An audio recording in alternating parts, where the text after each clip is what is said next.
사람은 태어나는 순간부터 행복을 찾아 나섭니다. 아이에겐 장난감이, 젊은이에게는 사랑이, 어른에게는 돈과 명예가, 그리고 노인에게는 평안과 건강이 곧 행복의 이름으로 다가오지요. 하지만 쇼펜하우어는 이렇게 말했습니다. 인생은 우리에게 행복을 약속하지 않았다. 우리에게 약속된 건 오직 고통뿐이다. 사람들은 고통에서 벗어나면 행복할 거라고 믿습니다. 하지만 고통이 사라진 자리에 오는 건 행복이 아니라 바로 권태입니다. 그리고 권태가 찾아오면 우리는 다시 새로운 자극을 찾아 헤맵니다. 새로운 물건, 새로운 관계, 새로운 경험들. 그러나 그것도 잠시, 곧 다시 공허가 찾아오지요. 쇼펜하우어는 이런 인간의 삶을 시계추처럼 고통과 권태 사이를 오가는 존재라고 말했습니다. 행복은 늘 손에 닿을 듯 가까이 있지만 막상 잡으려 하면 사라집니다. 돈을 벌면 행복할 줄 알았는데, 돈이 모이면 또 다른 불만이 생기고, 사랑을 얻으면 완전할 줄 알았는데 시간이 지나면 익숙함과 권태가 찾아옵니다. 지위를 얻으면 만족할 줄 알았지만 이제는 그보다 더 높은 자리를 바라보며 다시 괴로워합니다. 결국 행복은 순간의 착각일 뿐입니다. 잠시 스쳐가고 곧 새로운 결핍이 그 자리를 대신합니다. 쇼펜하우어는 말했습니다. 인간은 결코 만족할 수 없다.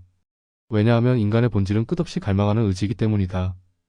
욕망은 충족되는 순간 곧 새로운 욕망을 낳습니다. 그래서 행복은 오래 머물지 못합니다. 행복을 쫓는 삶은 마치 바닷물을 마시며 갈증을 달래려는 것과 같습니다. 마시면 마실수록 더 목이 마르지요.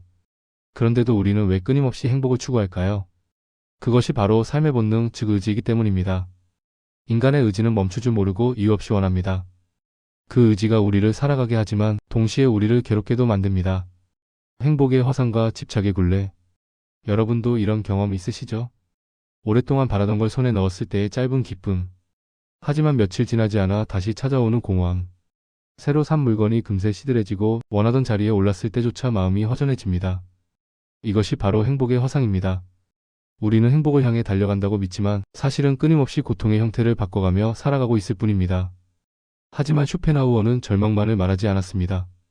그는 오히려 이렇게 말했습니다. 행복을 붙잡으려는 집착이 곧 불행의 시작이다.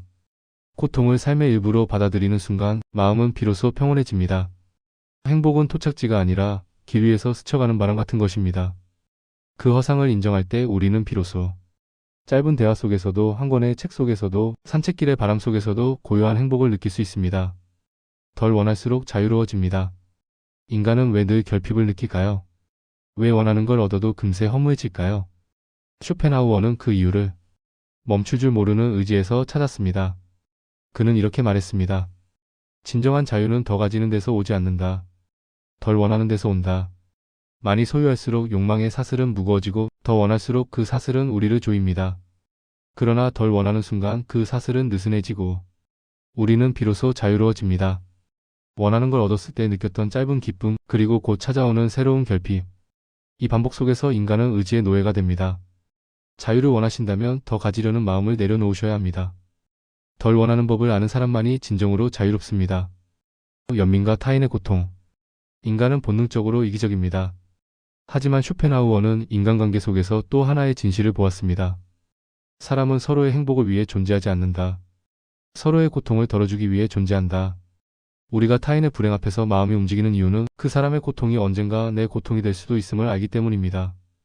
아이의 눈물이 가슴을 울리는 이유는 우리도 그 시절의 눈물을 기억하기 때문이지요. 그는 말했습니다. 연민은 인간이 가진 가장 위대한 도덕적 자산이다. 연민이 없는 삶은 차갑지만 연민이 있는 삶은 따뜻합니다. 인생이 본래 고통임을 아는 사람은 타인에게 함부로 하지 않습니다.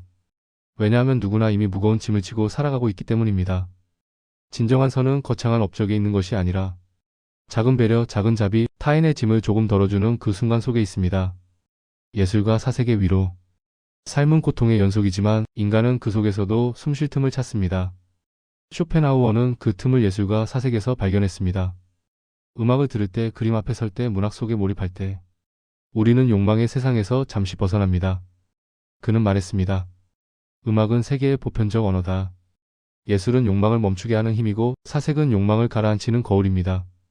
깊이 생각하는 순간 우리는 세상을 조금 더 객관적으로 바라보게 되지요. 그때 찾아오는 고요함은 고통 속에서 잠시 머물 수 있는 쉼터가 됩니다. 힘들 때 예술을 찾으십시오. 음악을 듣고 책을 읽고 그림을 보십시오.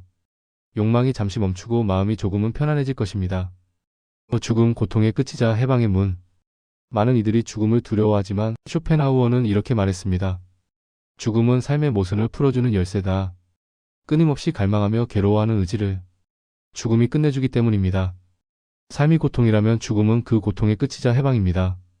죽음을 인정하는 사람은 삶을 더 진실하게 살아갑니다. 죽음을 두려워하지 않을 때 비로소 지금 이 순간이 더욱 소중해집니다. 고통을 대하는 성숙한 태도. 고통은 피할 수 없습니다. 중요한 건 그 고통을 어떻게 대하느냐입니다. 피하려 애쓸수록 더 커지고 없애려 몸부림칠수록 우리는 더 지칩니다. 하지만 고통을 담담히 받아들이는 순간 마음은 오히려 자유로워집니다. 그는 말했습니다. 고통을 이해하는 자만이 고통을 넘어설 수 있다. 고통은 짐이지만 동시에 스승입니다. 아픔을 견딜 줄 아는 사람만이 성숙해집니다. 근육이 무게를 견뎌야 단단해지듯 마음도 고통을 견뎌야 강해집니다. 권태와 공허의 무게. 풍요 속에서도 왜 사람들은 우울할까요? 쇼펜하우어는 이렇게 답했습니다. 고통이 사라지면 권태가 찾아온다. 인간은 고통을 피하려 하지만 고통이 사라진 자리에 오는 권태는 더 무섭습니다. 권태는 공허를 낳고 공허는 무가치함을 느끼게 합니다. 그래서 사람들은 끊임없이 새로운 자극을 찾습니다. 그러나 그것도 잠시뿐 곧 다시 허무가 찾아오지요. 결국 인간은 고통과 권태 사이를 끝없이 오가며 살아갑니다. 그는 말했습니다. 권태는 행복의 허상임을 증명한다. 권태와 공허를 피하려 하지 말고 삶의 일부로 받아들이십시오. 덜 원하며 조용히 살아가는 법을 배울 때 비로소 마음은 평온을 얻습니다. 인생은 고통과 권태의 반복 속에 있습니다. 행복은 신기루와 같고 욕망은 우리를 끝없이 갈망하게 만듭니다. 그러나 덜 원하고 고통을 인정하고 연민을 품고 예술로 숨쉬는 사람만이 삶의 본질을 이해할 수 있습니다. 그것이 바로 쇼펜하우어가 말한 행복의 허상과 고통의 진실입니다.